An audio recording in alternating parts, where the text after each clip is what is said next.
नमस्कार, आप देख रहे हैं पंजाब केसरी टीवी और मैं हूं शिवम बख्शी। सबसे पहले नवरात्रि के पावन अवसर पर पंजाब केसरी की टीम से आप सबको शुभकामनाएं। इस समय मैं जिस गुफा में खड़ा हूं, ये जिला राजौरी से मात्र 30 किलोमीटर दूर मनमा माता मंदिर है, जहां मान्यता ये है कि हर उस व्यक्ति की मनोकामना पूर्ण होती है जो यहाँ पे खाली झोली लेके आता है और भरी झोली जो है लेके जाता है। मैं इस समय बिल्कुल उसी पावन दरबार में खड़ा हूं। आप देख सकते हैं कि किस तरह की गुफा है। दो पहाड़ों के बीच का ये एक गैप है जिससे गुजर के जाना पड़ता है माता के दर्शनों के लिए। मैं फिर से बता दूं, ये जिला राजौरी से मात्र 20 से 30 किलोमीटर दूर स्थित मनवा माता मंदिर है, जहां पे लोगों की जो है मनोकामना पूर्ण होती है। आप देख सकते हैं कि कितनी कठिन ये इसका रास्ता है, जिसके बाद ये रास्ता इस कठिन रास्ते से निकलने के बाद जो है माता के दर्शन किए जाते हैं। आप देख सकते हैं कि बिल्कुल दो पहाड़ों के बीच से जो है हमें निकल के जाना पड़ता है, और जो भी श्रद्धालु यहाँ आते हैं खाली झोली से आते हैं और भरी भरी झोली जो है लेके जाते हैं। ये बहुत प्राचीन मंदिर है मनवा माता मंदिर का, जो कालाकोट में स्थित है। यहाँ पे नवरात्रि के पावन उपलक्ष्य पे जो है काफी भीड़ जो है तांता लगा रहता है श्रद्धालुओं का। श्रद्धालु जो है नवरात्रि के पावन अवसर पर यहाँ माथा टेकने के लिए आते हैं और जो है माता का जो है आशीर्वाद प्राप्त करते हैं। हम अभी यहाँ के पुजारी जी से बात करेंगे और उनसे जानेंगे कि क्या प्राचीनता है, क्या कहानी है इस मंदिर की, कब ये मंदिर जो है इस मंदिर का पता चला और कब माता रानी की जो है मूर्ति का पता चला। तो इस समय हम उसी मंदिर में मनवा माता मंदिर के अंदर मौजूद हैं। आप देख सकते हैं कि माता किस तरह से विराजमान है। ये माता की मूर्ति है जो प्राचीन मूर्ति है। हमारे साथ यहाँ के पुजारी जी हैं जिनसे जानेंगे हम कि इस मंदिर की क्या मान्यता है, क्योंकि मनवा माता इस मंदिर का नाम है और मान्यता ये है कि जो भी इस मंदिर में आता है मनोकामना लेके, और वो उसकी मनोकामना माँ जो है पूरी करती है। पुजारी जी, स्वागत है आपका पंजाब केसरी में। सबसे पहले नवरात्रे चल रहे हैं, नवरात्रों के पावन उपलक्ष्य पर आप श्रद्धालुओं को क्या संदेश देना चाहेंगे? सबसे भैया जी आपका धन्यवाद, जो आपने इतना समय निकाल कर इस मीडिया के माध्यम से आपने हर संगत भगत के घर घर में जो प्रचार कर रहे हैं, जो इन शुभ नवरात्रों के उपलक्ष्य में मां जी जो विराजमान साक्षात जहाँ पे मनमा माता नाम धारण करती हुई अपने विराजमान बैठी हुई है, जो भी जहाँ आस्था रखकर भगत अपनी श्रद्धा लेकर जिस भी संकट से, चाहे किसी भी आस्था से, किसी भी मतलब अपने मन की चिंताओं से गृहस्थी में अपना गृहस्थ जो अपने जीवन व्यतीत कर रहा है, तो जो भी आस्था रखकर जहाँ पे आता है उसकी हर आस्था को मां जी पूर्ण करती हैं, और मन की इच्छा को पूर्ण करती हुई भक्त अपनी आस्था के संग संग अपने जो भी अपने रिलेटिव जो अपने लोग होते हैं, जो भक्त संत होते हैं, उनको भी इसका प्रचार सुनाकर इसकी भक्ति भाव से वो भी अपनी श्रद्धा रखकर इस माँ की शरण में आकर जो भी मन्नत मांगते हैं वो पूर्ण होती है। उसी से हमारे दिन दिन जो संगत है बढ़ती जा रही है, और दिन प्रतिदिन संगत को बढ़ते हुए उनके संजोग से हम इतने उनके मतलब के सहायता नहीं कर पा रहे, ना हमें कोई प्रशासन से हमें कोई योगदान मिल रहा है। तो हम पहले प्राचीन काल की इसकी बात मान से कहते हैं कि जो माँ जहाँ पे विराजमान हुई थी, तो वो सर 1.5-2 साल से भी पुराने प्राचीन बुजुर्ग बताते हैं कि 2 साल से भी जहाँ पुराने प्राचीन काल की ये बात थी, जहाँ पे तो किसान जो लोग थे यहाँ पे बहुत दूर दूर पहाड़ियों के ऊपर रहते थे, तो वो क्या थे अपने खेती बाड़ी करते थे, अपना माल मवेशी रखते थे, उसी से अपना गुजारा करते थे। जहाँ पे तो कोई ऐसी मेहनत मजदूरी तो और कोई सरकार की ऐसी नौकरी तो मिलती नहीं थी, तो यही अपने खेती बाड़ी करके अपनी गृहस्थी को चलाते थे। तो इस तरह क्या हुआ कि कोई गृहस्थ आश्रम से कोई ऐसा किसान था जो जिसके घर में कोई ऐसा 20-22 साल से कोई बच्चा नहीं आगे हो रहा था। शायद उस बात से वो परेशान था, या किससे पिछले जन्म से उसकी कोई मां जी की कोई ऐसी मुलाकात होनी थी। तो इस भावना से उसने अपने मन को चिंता में लेकर अपने गृहस्थ आश्रम व्यतीत कर रहा था। समय गुजरता गया, तो कुछ समय के बाद उसका क्या हुआ कि एक बैल कहीं घास खाते खाते इस खाई के बीच ऊपर से पहाड़ियों के बीच गिर गया। तो गिरने के बाद जहाँ जंगल होता था, जहाँ पे उस समय की बात है, तो दिन को पता तो चला नहीं है। जब संध्या हुई तो उसके माल मवेशी जो थे वो सभी घर में जब वापस गए, तो सभी और माल मवेशी पशु जो थे वापस घर पहुंच गए, लेकिन एक बैल उनमें से नहीं पहुंच पाया। तो उसने जब देखा मेरा बैल नहीं आया, तो आगे पीछे ढूंढा, अपने पड़ोसी लोगों से पूछा, तो कहीं भी इस चीज का पता नहीं चला। इस तरह करते करते सर 7 दिन बीत गए। 7 दिनों के बाद कोई बच्चे थे शायद ऊपर से जा किसी माल मवेशी को हटा रहे थे, जा कोई लकड़ी वगैरह काट रहे थे, तो नीचे से बैल ने आवाज निकली, इस गुफा के बीच से उसने आवाज निकाली जब, तो बच्चे तो पहले उसकी आवाज सुनकर डर गए, उसने सोचा कोई शेर चीता वगैरह है। जब दूसरी आवाज फिर बैल ने निकाली तो उसके उनने ऊपर से झांक कर बच्चों ने देखा तो नीचे इस गुफा के बीच बैल पड़ा हुआ था। जब उन बच्चों ने जैसे देखा तो उन्हें तुरंत ही वो समझ गए कि ये तो उसी किसान का बैल है जो हमें पूछता था।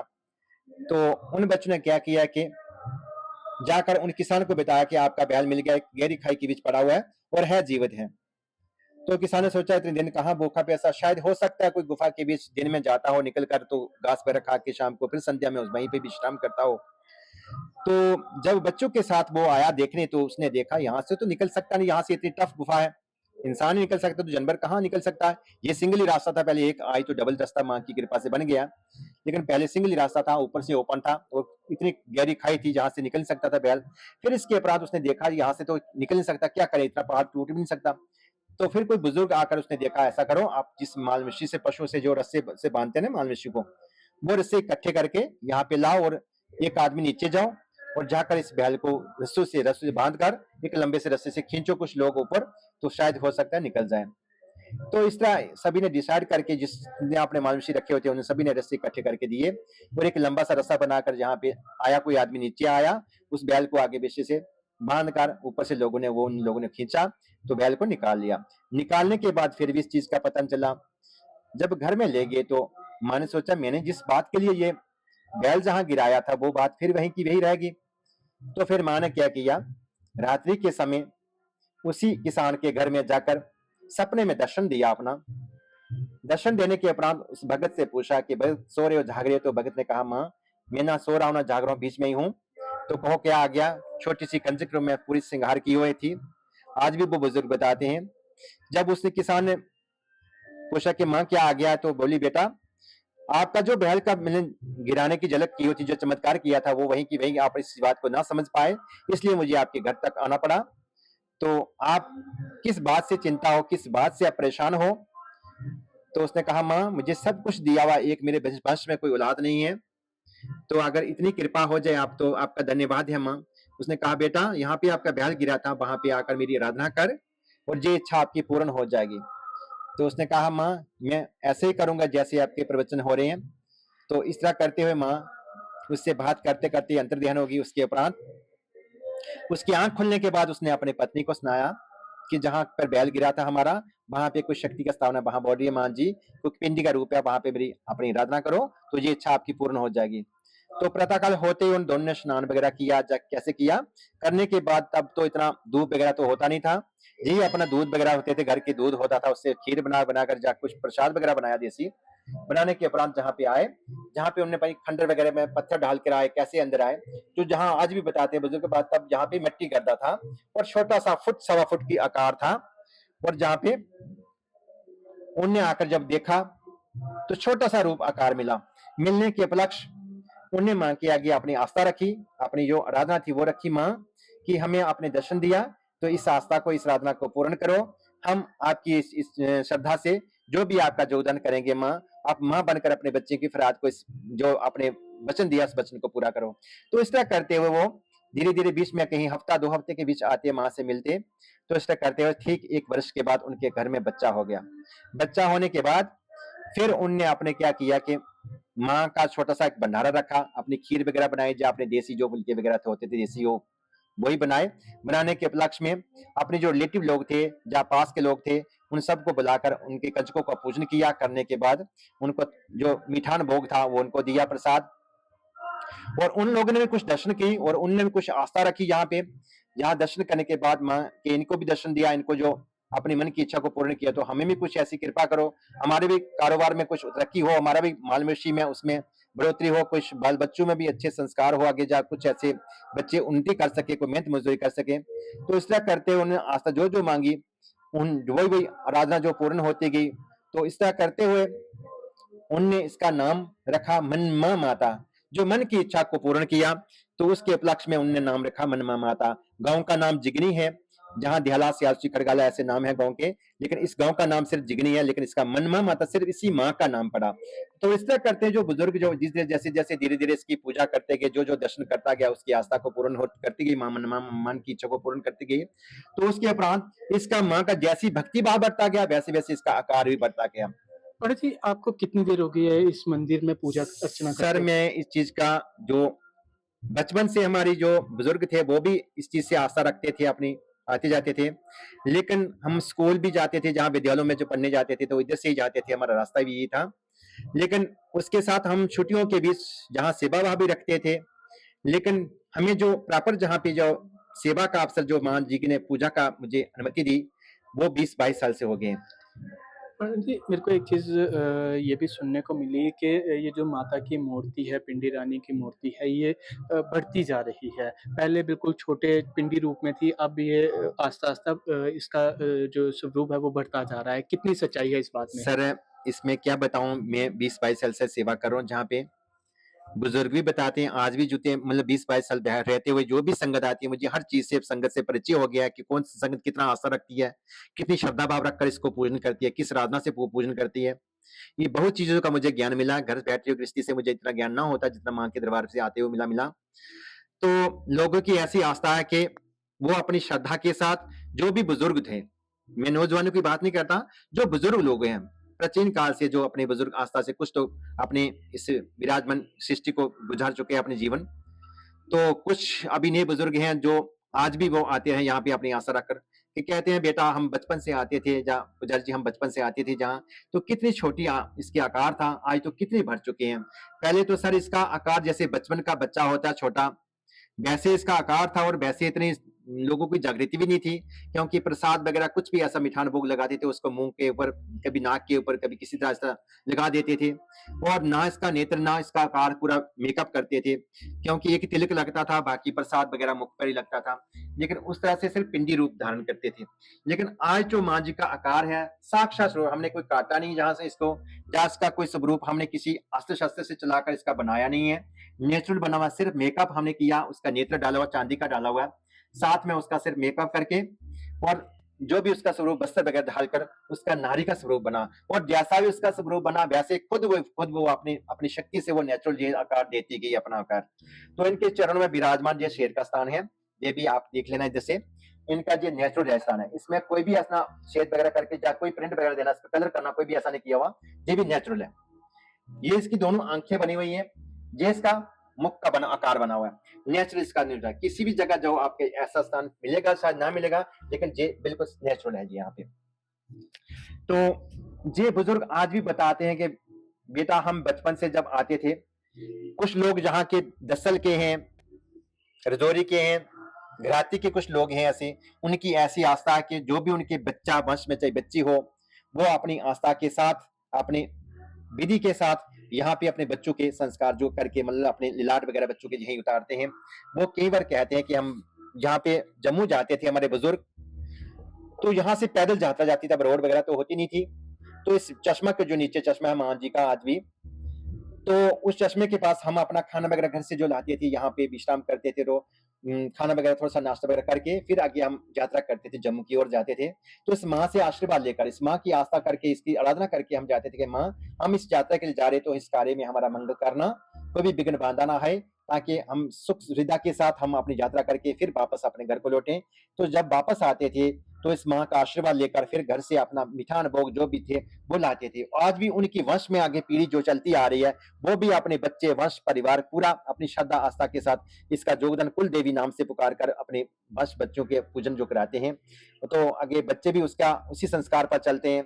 यहाँ हमारे गांव के जो लोग हैं जिगनी के, वो भी इसको श्रद्धा के लगन के साथ इसका नाम स्मरण करते हैं। जब भी कोई नया अपना अन्न भंडार होता है, जैसे फसल होता है अपने वगैरह होता है, उसमें नया जो फसल होता है उसमें हमारा भंडारा होता है, यहाँ पे अपने अपनी आस्था रखकर लोग अपने नए फसल का जो अपना फल है वो वहां पे माँ के चरणों में समर्पित करते हैं, ताकि माँ हमारे फसल की रक्षा करे, हमारे बच्चों को अच्छे संस्कार दे, बच्चे हमारे पढ़ लिख कर अच्छे संस्कारों के साथ उस शिक्षा को ग्रहण करके उनसे पदों पर नियुक्त हो। माँ इन्हीं की कृपा पात्र शक्ति से ही हमारे गाँव की हरियाली और खुशहाली हमेशा बनी रहती है।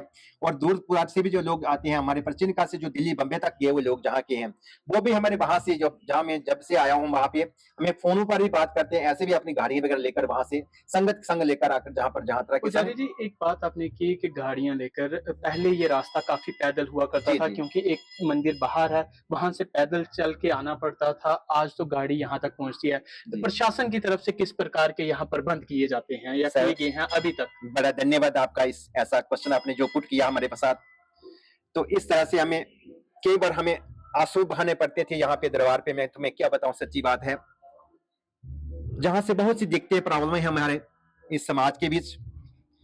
क्योंकि जहाँ पे सड़कें तो नहीं होती थी, लेकिन फिर भी जब सड़क का निर्माण हुआ उसके उपरांत जहाँ पे बहुत सी गाड़ियां एक्सीडेंट होती थी, जहाँ मंदिर के पास से कोई अपना गाड़ी वगैरह में अपने मनोरंजन लाए हुए म्यूजिक वगैरह लगाए होते थे और इस माँ जी का ध्यान नहीं रखते थे, तो उस तरह से भी कई बार ऐसे ऐसे हादसे होते थे। लेकिन उसमें कोई भी ऐसी दुख दुविधा का कोई संकट, ऐसी दुख मिसी तो नहीं पहुंचती थी लोगों को, कोई भी ऐसी कठोर मतलब कि कोई इंजरम जा कोई ऐसी घटना नहीं होती थी। लेकिन फिर भी सब तंदुरुस्ती होती थी, लेकिन गाड़ी वगैरह जरूर एक्सीडेंट होती थी। उसके उपरांत जब से मंदिर बना हुआ है तब से जहाँ कोई भी ऐसी गाड़ी एक्सीडेंट नहीं होती। लेकिन फिर भी यहाँ पे कुछ ऐसी दिक्कतें थी हमें प्रशासन की ओर से कि यहाँ प्रशासन ने कोई योगदान दिया, मैं क्या कहूँ, किसकी नाम लूं, कुछ भी नहीं कह सकता ऐसा। लेकिन फिर भी बहुत दुख की बात आती है कि हमारा समाज इतना बड़ा होने के बाद, हमारे हिंदू समाज या हमारे भारत देश होने के नाते हमारे इस आस्था को इस तरफ की ओर कोई भी किसी का रुख नहीं हुआ। यहाँ पे सर एक एडीसी वगैरह आए बेचारे, वो अपनी बॉडी के साथ आए तो बॉडीगार्ड के साथ हम उसका परिचय ना पा सके, लेकिन हमने सोचा शायद कोई एमएलए वगैरह जब कुछ आया, सब हो सकता है ऐसे प्रचार का, कोई प्रशासन का या कुछ ऐसा। जब दर्शन करके उनको वापस बाहर लिया गया तो उनके बॉडीगार्ड हमें बोले कि ये हमारे एडी साहब हैं।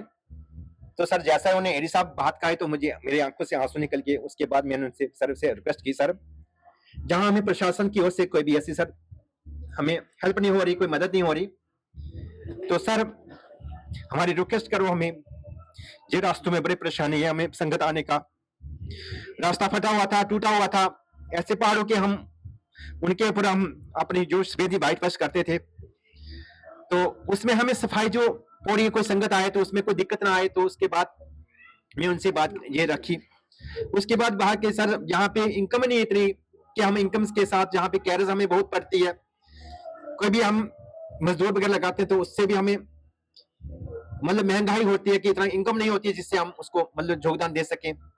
मटेरियल जहाँ 3 बाहर से हम जहाँ पहुंचाते हैं, तो इस तरह उनसे हमने रिक्वेस्ट की, सर हमें थोड़ा सा हेल्प करो, हमारी मदद करो कि जहां हमें संगत की कुछ मदद कर सके। जो बाहर से दूर पार से संगत आती है उसकी के कोई बैठने के लिए कोई ऐसे रूम जो बैठने के लिए उन्हें आराम से कोई ऐसी दिक्कत मिल सके, उनको दिक्कतें दूर हो सके। तो उन्होंने कहा पुजारी जी कोई बात नहीं, हम बात करेंगे, ऐसे अभी कुछ कर नहीं सकते, देखते हैं। सर 1 हफ्ते के बाद उन्होंने फोन किया कि पुजारी साहब हम आ रहे हैं द्वार पे।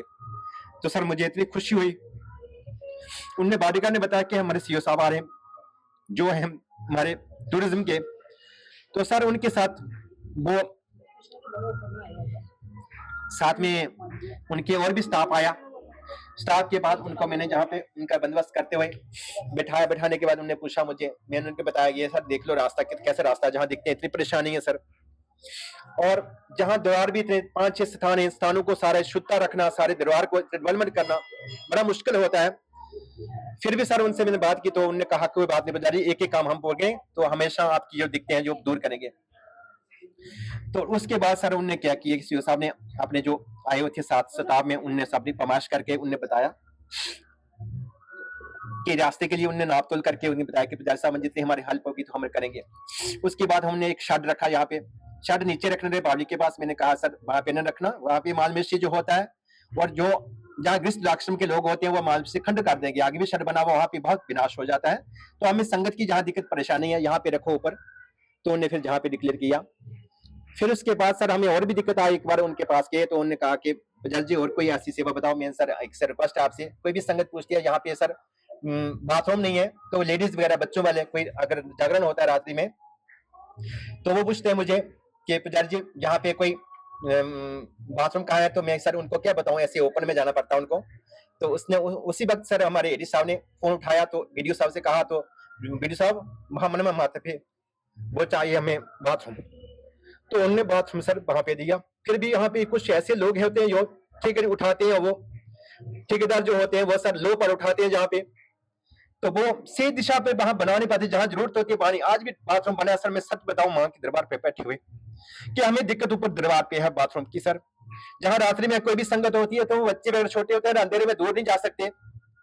जहां हाइट है, हाइट के ऊपर जहां बाथरूम बनाकर पाइपें दूर डाल देते हैं मतलब गटर की जो भी होती है, तो बड़े बड़े दरबार पर बने होते हैं बाथरूम, लेकिन उन्होंने नीचे बना दिया दूर। आज भी अंधेरे में हमें वो बाथरूम नहीं काम आता।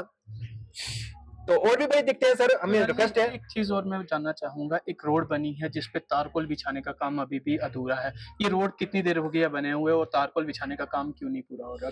क्या कोई इस बारे सर में? ये भी हमने रिक्वेस्ट की थी एक बार, इस तरह हमारे सर आए थे कालाकोट से, तो उन्हें एडीसी सर कहा, लेकिन उसके बाद मतलब बीडीओ साहब से उन्होंने बात की थी। ये पहले ऐसे कच्चा रोड बना था, बनाने के उपलक्ष्य में फिर एक बार मैंने डीसी साहब के साथ रजौरी की मैं 2-3 बार गया उनके पास, लेकिन इतनी बात उनसे हो नहीं पाती थी क्योंकि वहां पे रश होता था।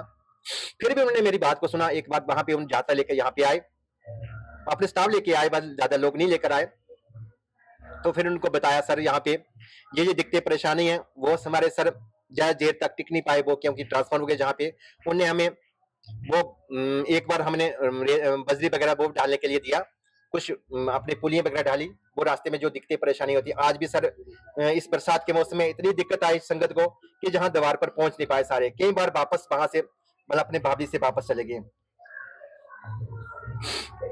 तो वापस जाते हैं क्योंकि नाले के बीच जहाँ पे पुली नहीं बनी हुई, बावली तक की रोड आई है, लेकिन उसको भी ब्लैक आउट मतलब नहीं उन्होंने किया। फिर भी अभी जो कमेटी जहाँ की बैठी हुई थी उन्होंने डिस्कस किया कि हम ऐसे करते हैं कि 2-3 शर्तें रखते हैं उनके साथ, क्योंकि दिशा पिलसिलवाड़ी भी जहाँ पे आए थे जो नए अब आए तो हुए हैं। विधायक भी आपके इलाके के हैं, कालाकोट के हैं विधायक, क्या आप कभी उनसे अप्रोच करने सर की कोशिश की? यहाँ पे आए हुए थे, उन्होंने नवरात्रों पिछले नवरात्रों के बीच रामनवमी के उपलक्ष्य में आए थे, जहाँ पे उन्होंने की थी बातें कि हम मदद करेंगे, लेकिन अभी तक तो कोई बात ऐसी हो नहीं पाई। मैं उनसे कुछ कह नहीं सकता क्योंकि हमें भी इतना मौका नहीं मिला, लेकिन ये तो माँ सब जगत की माँ है, सबके लिए माँ है। पंडित जी, माता रानी की तरफ से नवरात्रों के पावन अवसर पर लोगों को किस तरह से आशीर्वाद माता का देंगे? सर जी ये माँ ये तो साक्षात माँ बैठे विराजमान, वो तो हमेशा इन नवरात्रों में हमेशा अपनी संतुष्टि और दया दृष्टि के साथ अपनी भक्ति भाव की सशक्ति उत्पन्न करके अपने भक्तों को निहाल करते हैं। उनकी आस्था ही अजीब है सर, उनको क्या बताऊं, ये जो मेरे आंसू खुद बता रहे हैं कि उनकी भक्ति अजीब है सर। उनकी आस्था, जो भक्त जो भी अपनी श्रद्धा आस्था लेकर आता है वो किसी को भी निराश नहीं करती, हमेशा हर एक को भक्त को निहाल करती है, हर एक की इच्छा को पूर्ण करती है। इस माँ मनमा माता की हर मन की जो इच्छा रखकर अपनी श्रद्धा लेकर अपनी आस्था लेकर जहाँ पे आता है वो हमेशा पाता है। ये देख रहे हो आप, इसमें आपने दिशा भी देखे, पिछले नवरात्रों में हमारे एमएलए साहब भी आए थे और भी स्टाफ के, हमारे जो प्रशासन की ओर से हमारे तहसीलदार साहब, एडी साहब, उनके पूरे स्टाफ आए थे जहाँ पे, और एसओच के साथ पूरे अपने बॉडीगार्ड के साथ जहाँ पे उनके अपने योगदान भी दिया हमारे सिक्योरिटी के साथ हमारा। क्योंकि रात्रि में जब मैं अकेले रहता था जहाँ नवरात्रों में, तो डीएसपी साहब ने अपनी 3-4 आदमी जहाँ पे मेरे सेफ्टी के लिए लगा दी थी, जहाँ पे रोम के बीच। तो सर मैं क्या बताऊं, ये आस्था पिछली बार जो आए थे उनको पता है कि कितनी संगत जहाँ पे किस आस्था से आती है, संगत दिन दिन क्यों बढ़ रही है, क्योंकि वो मनोकामना होती है तो आता है। ऐसे कोई जहाँ सेल्स बटे जैसे ऐसे पिकनिक करने जहाँ नहीं आता, अपनी आस्था लेकर आज भी बुजुर्गों और बच्चों के साथ जो श्रद्धा सच्ची मन भावना से आता है, तो इसके दर्शन करता है हमेशा इसकी मन भावना से ही अपने मन को अपनी शांति भावना से जैसे दरबार पर प्रवेश करता है, वैसे उस मन में ऐसी मन की एक लहर दौड़ उठती है कि भक्ति भाव से उनके मन की जो नेगेटिव चीजें होती हैं हमेशा वो विनाश हो जाती हैं। हमेशा उनका मन पवित्र होकर एक पॉजिटिव अपनी सोच रखकर अपने यहाँ पे दरबार पे ऐसे आते हैं। कई बार संगत ने मुझे कहा, पुजारी जी जहाँ पे आते हैं तो हमें सुकून मिलता है, ऐसे आनंद से मिलता है, ऐसी लहर उठती है जिसका कोई ऐसे अंत नहीं है। तो ये माँ, मैं उनसे यही पूजा, मैं ये भी प्रार्थना करता हूँ सुबह शाम जब आरती करता हूँ, माँ अपनी इस आस्था को सदा बनाए रखना, अपने बच्चों को किसी भी गृहस्थी में किसी भी जगह में कोई संकट दुख मुसीबत, जब भी तेरा नाम स्मरण करें सदा वो नाम अपने संकट दुख मुसीबत से मिट जाए, हमेशा तेरे नाम से उनकी आस्था, उनकी भक्ति भाव, उनकी श्रद्धा जहाँ देश विदेशों में भी पड़े हो, जहाँ भी गए हो अपनी आपके भगत संत, वहां तेरे नाम स्मरण के जो वहां तत्काल उनकी संकट, उनके मन की चिंताएं विनाश हो जाए। हमेशा उन्हें सुख सुविधा देना, उनके आशीर्वाद देना। तुम तो पवन रूप हो माँ, तुम कन कन में मन मन में रमाती हो, तेरी माया का कोई अंत नहीं है माँ, तेरी माया तू ही जानती है माँ। तेरी भक्ति भाव में जिसने भी तेरे रंगों में रंगाया, हमेशा उसने भक्ति में अपने जीवन को चोले में हमेशा अपनी वो भक्ति भाव से वो जीवन को रंग दिया माँ। वो चीज वो पाली जो किसी भी हीरे मोती से मूल्य से कम नहीं है माँ। इसलिए मैं यही चीज कहता हूँ कि हमेशा इससे सच्चे मन आस्था रखकर अपने दरबार पे आओ तो हर इच्छा वो पूर्ण हो जाएगी। तो ये थे हमारे साथ इस मंदिर के पुजारी जी, जिनकी आपने पूरी बातें सुनी, इस मंदिर की मान्यता सुनी कि कब से ये मंदिर बना हुआ है, कब से लोगों की आस्था का जो ये प्रतीक बना हुआ है। उसके साथ साथ अगर डेवलपमेंट की बात की जाए तो वो पुजारी जी के आंसू साफ साफ आपको बता रहे हैं कि किस प्रकार की डेवलपमेंट यहाँ पे हुई है। जो आंखें इनकी नम हो रही थी क्योंकि लोगों को परेशानी, श्रद्धालुओं को परेशानी आ रही है रोड को लेके, चाहे वॉश वॉशरूम की बात की जाए, बाथरूम की बात की जाए, उसको लेके किस तरह से पुजारी जी ने डेवलपमेंट की बात की। मेरी डिस्ट्रिक्ट एडमिनिस्ट्रेशन राजौरी से यही रिक्वेस्ट है कि इस ओर ध्यान दिया जाए और जल्द से जल्द इसके डेवलपमेंट के बारे में सोचा जाए। राजौरी के कालाकोट के मनमा माता मंदिर से पंजाब केसरी टीवी के लिए मैं शिवम बख्शी।